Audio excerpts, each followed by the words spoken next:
Ana Michele Soares, ou Anami. Era escritora, jornalista, ativista, transgressora e revolucionária. Foi diagnosticada com câncer metastático em 2011, aos 28 anos. Nos 12 anos em que viveu, dali em diante, usou a sua voz e a sua escrita para falar sem pudor sobre finitude, tendo a poesia e o humor como suas principais aliadas. Desde que recebeu o diagnóstico de que sua doença era incurável, passou por um processo intenso de autoconhecimento e transformação, dando vida à expressão "a cura transcende a biologia". Abriu portas e trouxe protagonismo e pertencimento a milhares de pacientes metastáticos, aqueles que não teriam uma dita história de superação para apresentar, mas teriam sim uma história poderosa de vida. Toda vida vale a pena ser contada. Não tolerava a expressão "perdeu a luta contra o câncer". Dizia ser uma forma cruel de invisibilizar e apagar toda a biografia do paciente. Sabendo da proximidade concreta de sua morte, escreveu: "Se alguém disser que eu perdi para o câncer, eu volto para puxar o pé, hein?". Foi fundamental para dar visibilidade para os cuidados paliativos no Brasil, por meio dos seus livros, posts, entrevistas, palestras e participações em podcasts e programas de TV. Podemos dizer, sem medo de errar, que existem cuidados paliativos antes e depois de Anami. As maiores contribuições da Anami para cuidados paliativos no Brasil foram de dar visibilidade para a causa, ocupando espaços jamais imaginados, educar estudantes e profissionais de saúde a partir do ponto de vista do paciente. E também, que foi fundamental, e esse legado vai seguir por muito, muito tempo, de ela ter empoderado, ter dado ferramentas, ter dado recursos e repertório para que pacientes possam atravessar os seus diagnósticos, os seus tratamentos, todos os seus desafios com o maior protagonismo possível, que elas estejam presentes e se colocando em primeiro lugar. O olhar do paciente. Quantas vezes, para aprender sobre cuidados, a gente foi para os livros, e que bom, porque a gente de fato tinha que ir para os livros. A gente foi ouvir outros profissionais, e que bom, porque a gente precisa ouvir outros profissionais, mas a gente esqueceu de ouvir os pacientes. Anami trouxe para o lugar de protagonista do cuidado aquele e aquela que tem que estar no protagonismo, que é o paciente ou a paciente. Anami nos lembrou disso. Sua maior contribuição, na verdade, foi ter assumido um lugar de protagonismo. Ela talvez tenha dado bastante sentido à expressão "lugar de fala". Ela assumiu um lugar que ela conhecia muito bem e, junto com ela, muitas pessoas puderam ter acesso a essa abordagem que é um direito humano, que promove dignidade para pessoas que vivem doenças ameaçadoras da vida. Seria com certeza o fato de nos lembrar que nós cuidamos de pessoas que têm sonhos, pessoas que têm ambições, pessoas que têm histórias, porque mesmo nós que trabalhamos em cuidados paliativos ainda corremos o risco de ficar muito presos a tecnicalidades, a burocracias, a escalas e esquecer às vezes que o foco principal é o cuidado de uma pessoa. Foi furar a bolha, atingir novas pessoas nessa conversa e mostrar na prática que não tem doença ou equipe médica que seja mais protagonista das condições e das decisões que o próprio paciente, que a própria pessoa, que ninguém é paciente por excelência, são pessoas que estão atravessando uma condição como protagonistas. Trazer essa visão de uma paciente paliativa de forma muito leve, de forma muito aberta, honesta, sem ficar só romantizando a dor ou também se lamentando. Não, ela sempre fez questão de dizer que o cuidado paliativo era tudo o que ela precisava. O cuidado paliativo não deixava de trazer todo o suporte que ela deveria ter, mas também não deixava de trazer toda a qualidade de vida que ela poderia ter. O cuidado paliativo não impediu que ela vivesse no tempo em que ela poderia viver, no tempo que ela tinha para viver. E ela mostrou isso de forma escancarada para o Brasil. Eu acho que essa foi a grande contribuição que ela teve para a área, né? E para todos os profissionais de saúde, para todos os pacientes e para toda a população que de alguma forma a viu em algum momento falando sobre isso. Foi colocar o paciente no centro do cuidado. O reconhecimento de que a gente precisa ouvir a voz do paciente. Não é possível mais, e foi isso que ela ensinou pra gente, não é possível fazer cuidados paliativos sem ouvir o paciente. E essa coisa que é tão simples, né, que é tão banal, que é tão óbvia, a gente ainda não sabia, ou se sabíamos, ainda estava no plano teórico. A Anami trouxe a teoria para a prática. Foi quebrar o mito de que cuidado paliativo é sentença de morte, trazendo ele para mais próximo das pessoas em sua verdadeira essência, que é a defesa da vida. Se eu pudesse descrever a Anami em uma palavra, seria eternidade. A eternidade, na sua origem da palavra grega, aionios, não tem a ver com um tempo que não acaba, mas uma qualidade de tempo. Anami, para mim, é eterna porque ela viveu uma vida divina, uma vida sagrada, uma vida repleta de significados. Como se fosse possível traduzir Anami em apenas uma palavra, mas eu acho que tem uma palavra que define claramente o que ela fez, o que ela é e onde ela tinha a sua maior força, que é a transgressão. E quando eu penso nela, eu penso na imagem de um farol, algo que nos ilumina no meio da escuridão, ou quem sabe um oásis no meio de um deserto, que traz frescor e esperança. É essa sensação que eu tenho quando eu lembro dela. Com certeza essa palavra seria afeto.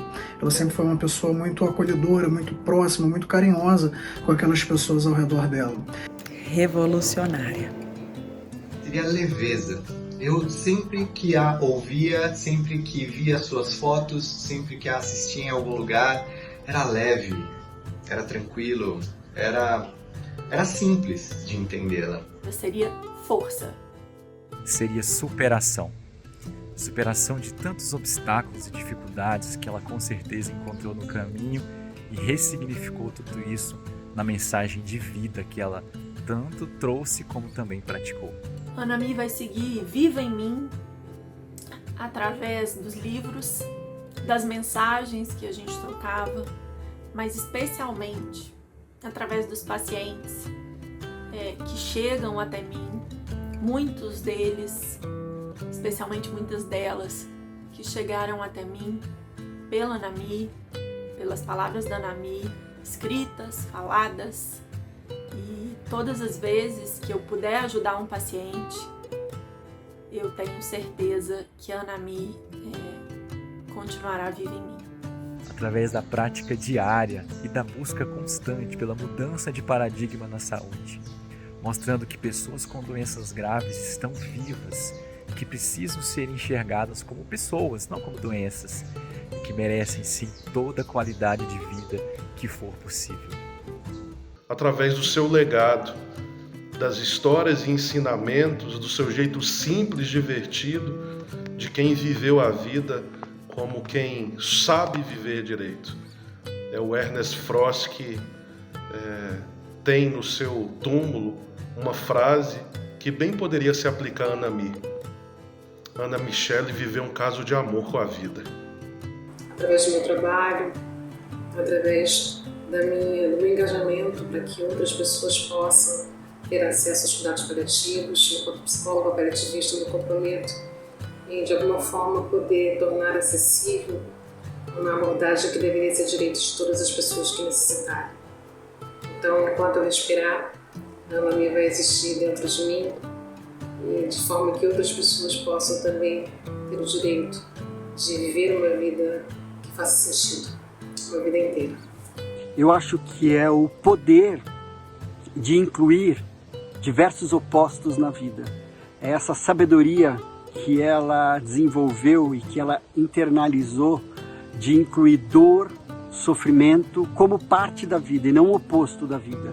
Então é dor, é sofrimento, é alegria, é alívio, é festa, é choro, é tudo junto, tudo faz parte da vida. Então ela teve esse poder de conseguir atravessar a sua vida não negando nada. E eu posso dizer com certeza que a Anami vai viver em mim tanto através dos livros que ela escreveu, que estão aqui eternizados dentro da minha estante, dentro do meu coração, como também através dos ensinamentos que ela me deu em todas as nossas conversas, todas as vezes que nós trocamos mensagens ao longo desses anos. Através do que ela nos ensinou, com a sua alegria, com a sua humildade, com a leveza com que ela tratava esse assunto, e com todos os ensinamentos que ela nos trouxe, particularmente para mim como profissional de saúde, eu passo a enxergar os meus pacientes, eu passo a valorizar os sentimentos deles e todo o processo de doença e de vida de uma forma muito diferente do que eu tinha antes de conhecê-la. Então, saudades vão ficar e ela sempre será lembrada e o legado dela nunca, jamais será esquecido. Por meio das minhas conexões, por meio das minhas relações, por todas as afetividades que eu construí a partir do dia que eu a conheci. E aí aqui eu falo especialmente do meu irmão, Tom Almeida, que assim como a Anami, também mudou e muda a minha vida todos os dias. Porque daí eu queria falar sobre sonhos, né? Acho que as pessoas têm muita curiosidade de saber o que será que pensa essa menina que vai morrer? O que ela pensa sobre morte, né? O que ela pensa sobre a vida? Como deverá ser? O que será que ela fica pensando no depois? E aí eu já fiz muitas reflexões sobre isso, é óbvio, né? Eu não vou dar de doida aqui que eu não penso nisso, é óbvio que eu penso. É algo que sempre me trouxe inquietação desde nova, de uma busca de sentido. Eu não pensava exatamente na morte, mas aí abrir o diagnóstico foi tipo uma expansão de consciência, onde já não dava mais para eu fingir que isso não existe. Já não dava mais para eu fingir que eu acreditava nessa imortalidade que a gente acha que existe. E aí, olhando para isso, eu pensei, caramba, eu acho que morrer é tipo você acordar. Porque, do mesmo jeito, quando a gente está sonhando, a gente acorda. Então, talvez a vida seja isso, um sonho. E aí isso encontrou um lugar dentro de mim muito importante, né? Porque parecia muito óbvio. Uma vez que eu acredito que a gente já veio de outras histórias, né? De outras consciências, e aí a gente está vivendo esse tempo que tudo acaba, tudo se dissolve. Tudo que é orgânico, tudo que é matéria, um dia vai acabar. Igual nos sonhos. O que eu tenho escolhido sonhar é um sonho lúcido. O sonho lúcido ele é descrito como aquele sonho em que a gente está dormindo, mas está acordado. E aí a gente consegue movimentar as peças desse tabuleiro, desse sonho. Então eu escolhi esse caminho. Eu escolhi viver essa vida com a lucidez que ela merece, entendendo que ela é um sonho e como todo sonho acaba. Então, este sonho que vai acabar, eu escolhi vivê-lo de uma maneira lúcida, para que eu conseguisse mover as peças. Então, às vezes, se está querendo virar um pesadelo, se eu estou caindo no abismo, eu penso que eu posso criar asas a partir disso. Então, eu vou voar livre, porque daí eu já não vou ter medo daquele abismo. E quando o sonho está bom, eu durmo mais ainda, porque eu falo, é sobre isso. Esse sonho eu quero guardar. Então eu vou ficar um pouco mais de tempo nele aqui. Só que como todo sonho, ele acaba. Mesmo o sonho lúcido. E mesmo eu vivendo essa lucidez que eu vivo, né, esse sonho lúcido que eu vivo, eu sei que uma hora vai acabar. Mas eu tenho feito escolhas a partir disso, justamente para que eu consiga chegar no final da minha vida, podendo contar de um sonho que eu tô com dó de ter que acordar desse sonho.